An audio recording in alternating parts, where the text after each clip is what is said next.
My name is David Warner Matheson. I am a graduate of the United States Military Academy at West Point. I was a regular Army infantry officer in the 82nd Airborne. I was a company commander in the 4th Infantry Division. I went back and taught at the Military Academy at West Point.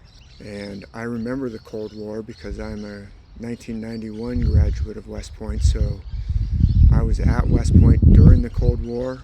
President Reagan came to West Point during my first year at the Academy. The military doctrine that I learned and that we trained on and studied and practiced was basically against the Soviet order of battle, Soviet equipment and Soviet tactics was what we trained to fight against. So I remember the Cold War. As I make this, it is the 14th of July, 2023. We are coming up on the anniversary of the Apollo 11 operation that took place beginning on July 16th, 1969. That's the month I was born. I was born in July of 1969, and the Apollo 11 took off on the 16th of July, 1969 from Cape Canaveral and supposedly went and landed on the moon on July 20th, 1969, and then the crew returned to Earth and splashed down on July 24th, 1969. So July 16th through July 20th was the flight to the moon and the landing on the moon, and then July 24th was the return. So this is a perfect time of year to consider the Apollo 11 moon operation and all the supposed manned moon landings that took place only between 1969 and 1972, and then since then no other country has ever gone back. In fact, no other country has ever claimed to have put any manned missions, any astronauts or cosmonauts outside of low Earth orbit. Supposedly, we had already, the United States, or whoever was in charge of the United States after the assassination of John F. Kennedy, had already actually put a manned orbit around the moon with Apollo 8 prior to Apollo 11. But to this day, we are not allowed to question the factuality of those moon landings. That is a subject that you just are not supposed to touch. It is heavily ridiculed if you try and look at it in any sort of a critical way. There's a host of people who will rush in and, quote, debunk any arguments that it might have been a hoax. But during this July 16th through July 20th, I recommend everybody take a look at the evidence for yourself. Just take a look for yourself. And the resources that I would especially recommend is from the late, great Dave McGowan. He wrote a series of web pages, and that series is entitled Wagging the Moondoggy. He calls it Wagging the Moondoggy because his theory is the Apollo manned moon landing missions coincided with the escalation of the war in Vietnam and also disasters in the war in Vietnam, such as the My Lai massacre, that coming to light, and the invasion of Cambodia, the expansion of the war in Vietnam. So he's arguing that these manned missions were used to take people's attention off of the war in a wag the dog type of a scenario. And whatever you think of that, I would recommend you take a look. His series, Wagging the Moondoggy, is available in various places on the web, and one extremely helpful place is on a series of YouTube videos where you can hear the reading of the entire website by Dave McGowan and get some commentary from someone who has photography experience with the type of cameras that were in use in 1969. Before we had digital cameras, you had to focus, you had to know about aperture size and shutter speed and film types, and Dave McGowan also knows about photography. So I would recommend that resource, especially the YouTube series of videos reading with some commentary, Dave McGowan's website. And I would also, for some actual footage, some movie footage of the supposed moon landings, I would check out, you can find it on YouTube, a video made by Jim Collier back in the 1990s called "Was It Only a Paper Moon?"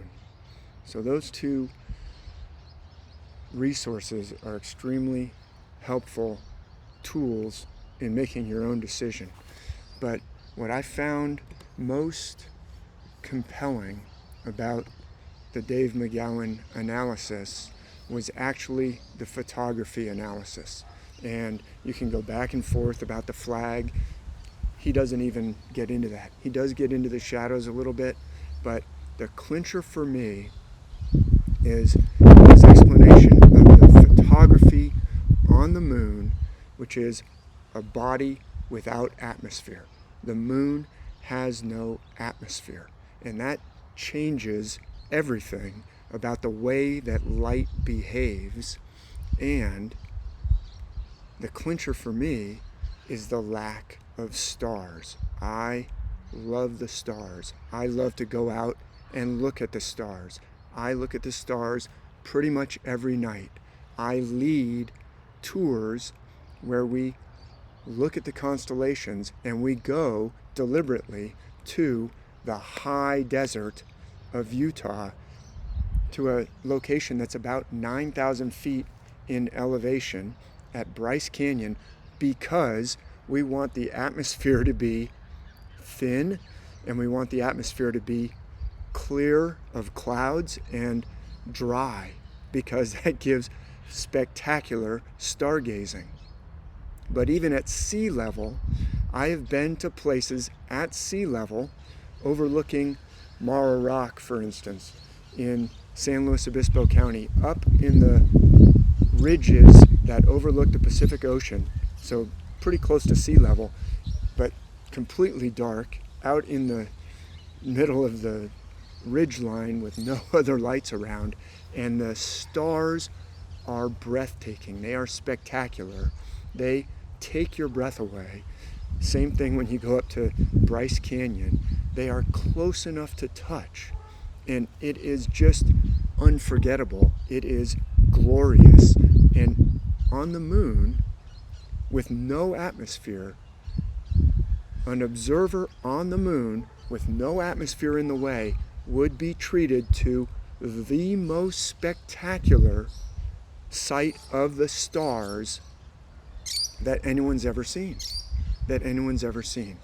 And in addition, shadows would be completely black because there's no diffusion, and yet there's photography that Dave McGowan analyzes and shows, and other researchers have too, that show astronauts in the shadow that are clearly being lit somehow, and other effects that clearly indicate that there was atmosphere where these photographs were taken, and where these supposed moon buggies and moon rovers were driving around, and the dust coming up is clearly operating within an atmosphere, not in a vacuum.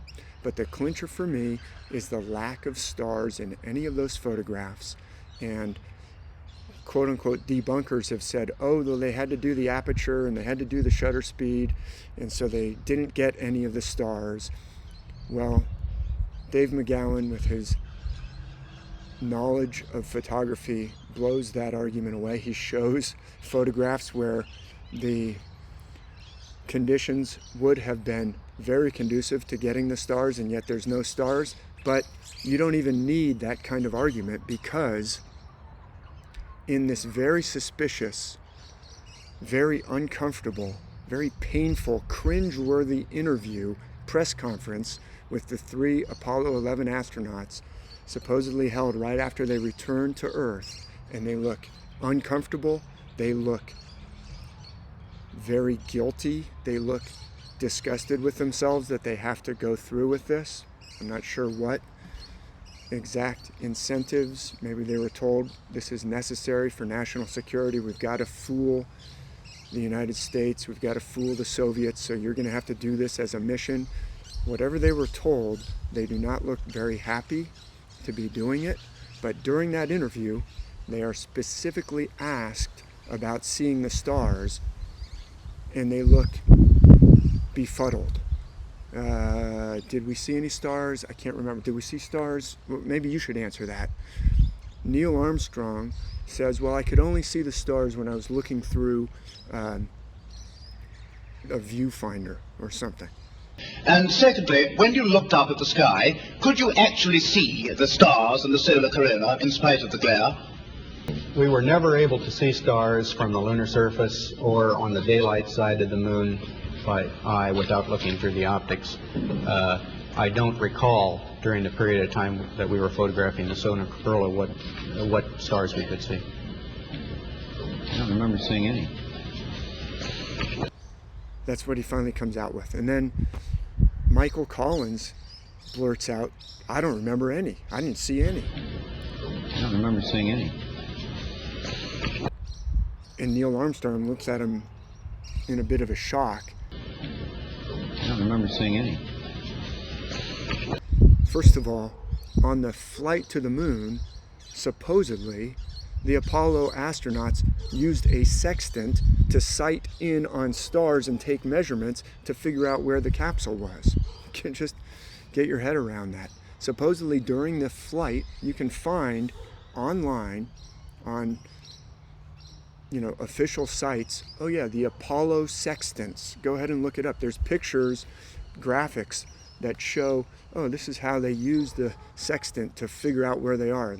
And Neil Armstrong is going to take so many sightings with his sextant, something like 20 sightings on the way to make sure that they land in the right location. They use a sextant to sight in on the stars, and yet when they're asked, they seem to have forgotten all about it. When they're asked in the press conference, I don't know, maybe they were drugged or hypnotized or something, but they look dumbfounded on the question of the stars. And yet supposedly they were using stars to get there, supposedly with a sextant, a 1700s piece of technology.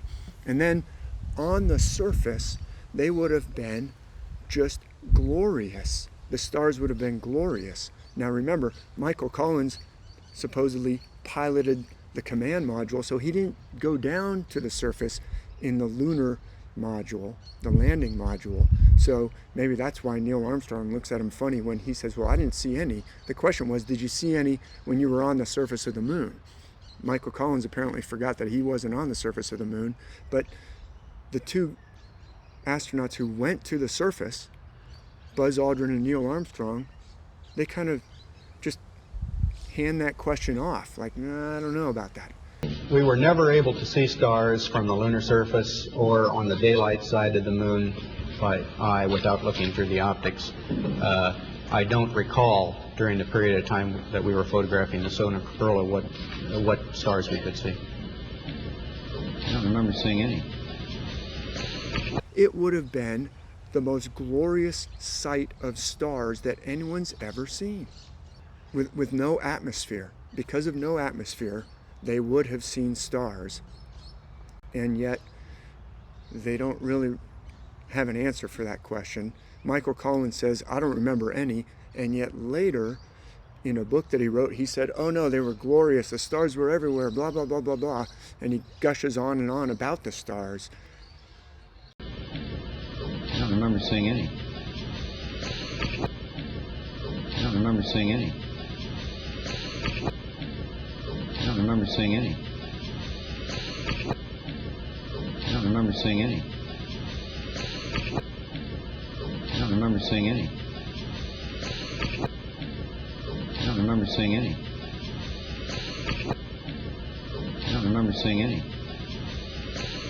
So that to me is an extremely hard-hitting piece of evidence right from the mouth of the Apollo astronauts themselves. Well, I don't remember the stars. Stars, what about the stars? there's no stars in any of the photographs, and NASA and debunkers try and say, well, that's because of the shutter speed and the aperture and blah, blah, blah. So they're not saying you can't see stars. They're just saying the stars don't show up in the photographs. Okay.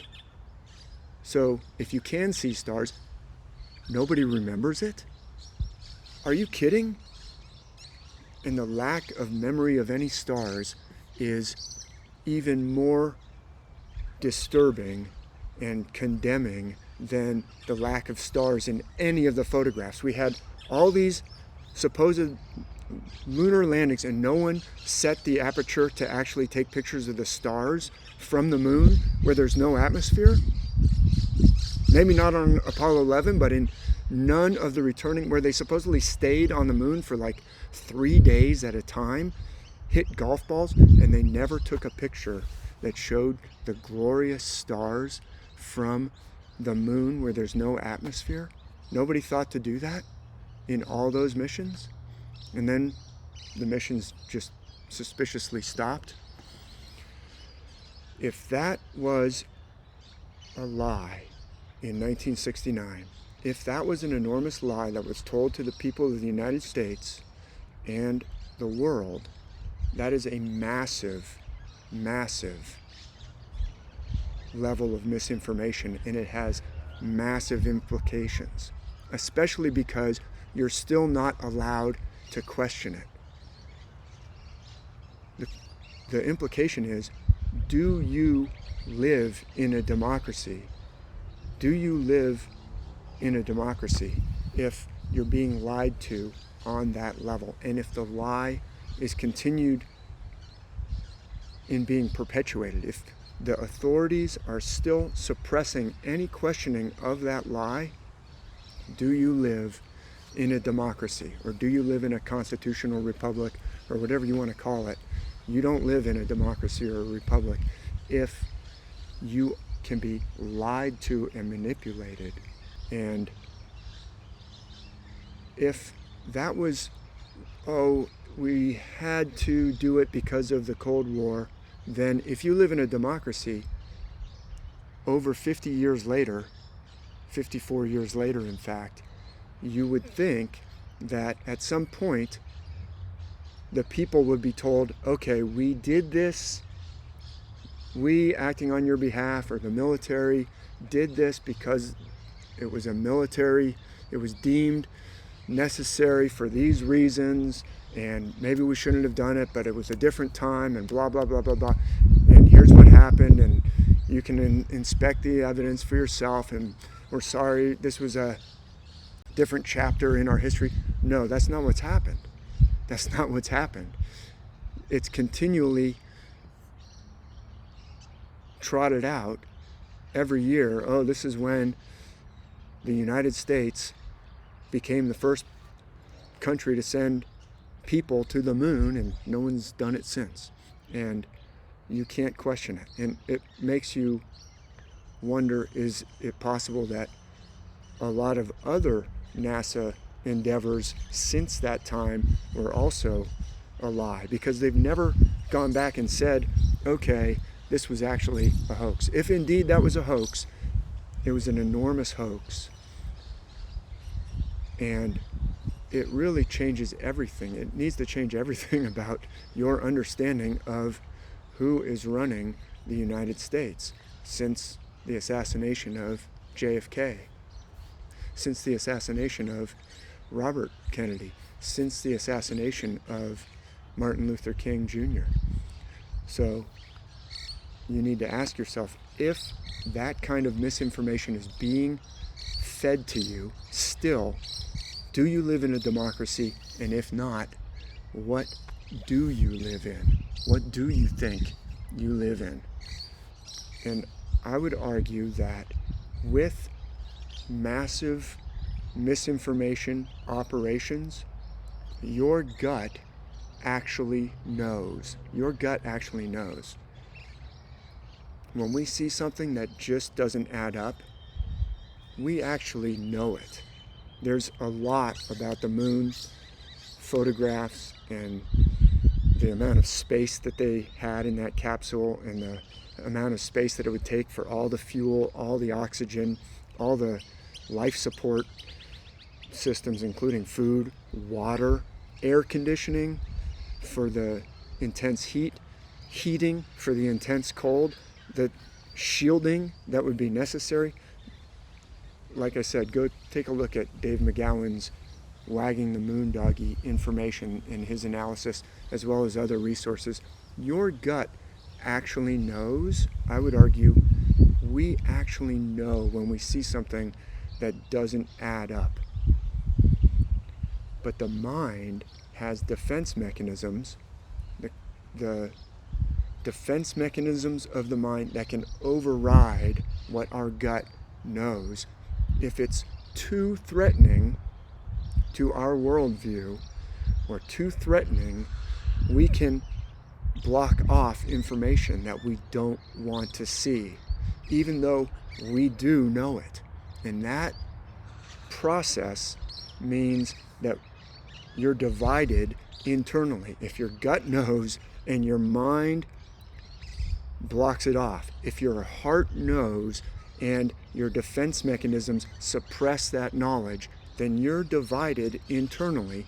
That means you're divided from yourself when that happens. And being separated from yourself is the very definition of psychological trauma. That is psychological trauma. Separation from yourself, internally divided up and separated from your true knowing, deep, authentic heart, your deep, authentic self. The world's ancient myths have as their central theme the recovery from trauma and also opposition to oligarchy. Literalism overthrew the ancient wisdom of the world, and they ushered in that overthrow of the ancient wisdom by literalism ushered in the Dark Ages and the imposition of trauma. Literalism inverts the ancient wisdom from recovery from trauma and opposition to oligarchy. Literalism inflicts trauma and consistently supports oligarchy. In fact, the Dark Ages was the imposition of oligarchy and trauma and being told by the church, as if you're just a child, told things that are lies, keep the people in the dark in order to preserve their Dark Ages oligarchy. Lying to the people, keeping them in a position of being told lies, being told literalistic, trauma-inducing misinterpretations of the biblical scriptures, which are in fact opposed to oligarchy and for the recovery and healing of trauma, instead using it to inflict trauma and impose oligarchy. And that, think about the Middle Ages, think about the Dark Ages, think about the way the church treated the people. You can't see the scriptures. We're just going to tell you what they say. You're not allowed to read them for yourself. Now think about the moon missions. If men have never been to the moon, but you're told that they have, and you're not allowed to question it, ask yourself, are we still living in a Dark Ages oligarchy? That tension is still going on to this day. And the landing of men on the moon, I would recommend you look into it for yourself. Come to your own decision. And don't be afraid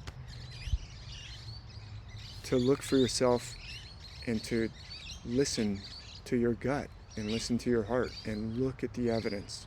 And the clincher for me is the stars.